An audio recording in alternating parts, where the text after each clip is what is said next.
Freeman, and I come to talk to you tonight about smoking cigarettes.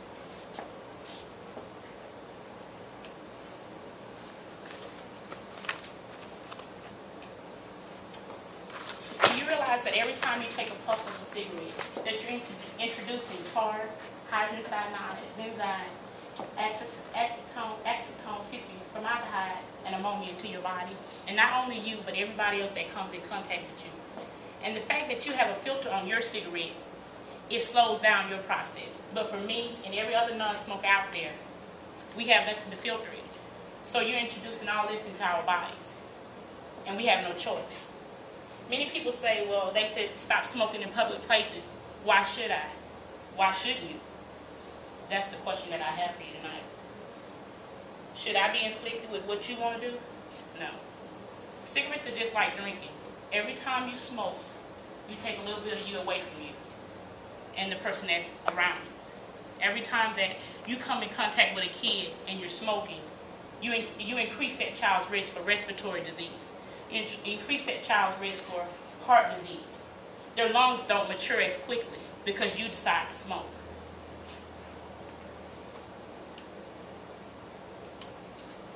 According to a website about.com, nicotine reaches the brain within 10 seconds after you puff. That's not even long. But it exits as quickly. And every part of the body, even breast milk, is affected by this. So even when you don't realize it, when you're carrying your child and you decide to breastfeed, you're introducing these things into your child's body. In 1982, the University of Phoenix found that nearly 80% of smokers have hazardous levels of carbon monoxide in their body. It increases your blood level. There's many things that go on with smoking that you don't even realize are happening. 1/12 of every person that smokes, once they wake up in the morning, they decide to smoke within 30 minutes. The other half, within 5 minutes, they take a cigarette. That's an addiction. And many people don't realize it. But nicotine is an addiction. And most of us face it every day.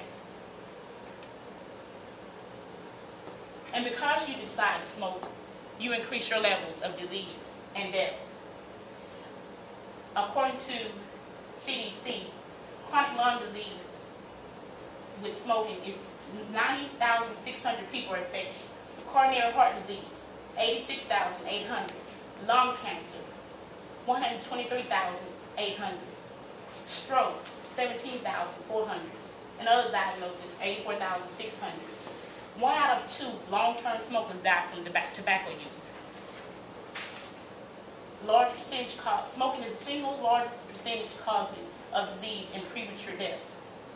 1 out of 4 heart disease victims and 3 out of 4 chronic bronchitis victims are smokers. Did you ever wonder why they didn't put in that much warnings on here?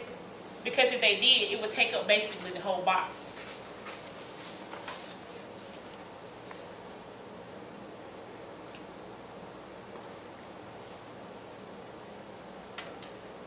This is a picture where an older guy smoking for many years and lost his voice box.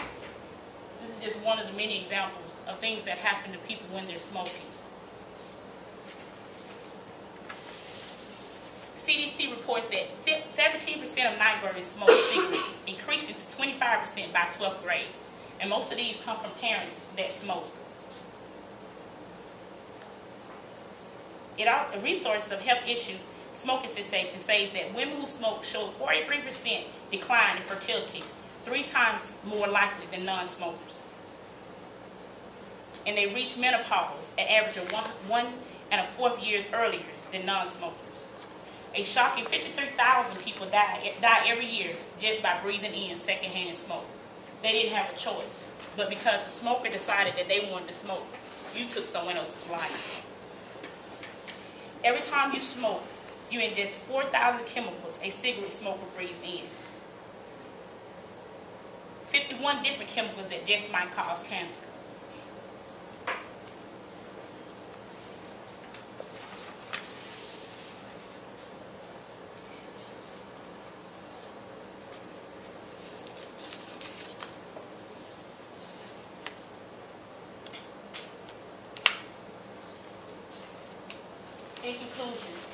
gave me some reason on what will happen when you smoke, how quickly it affects you and the people around you.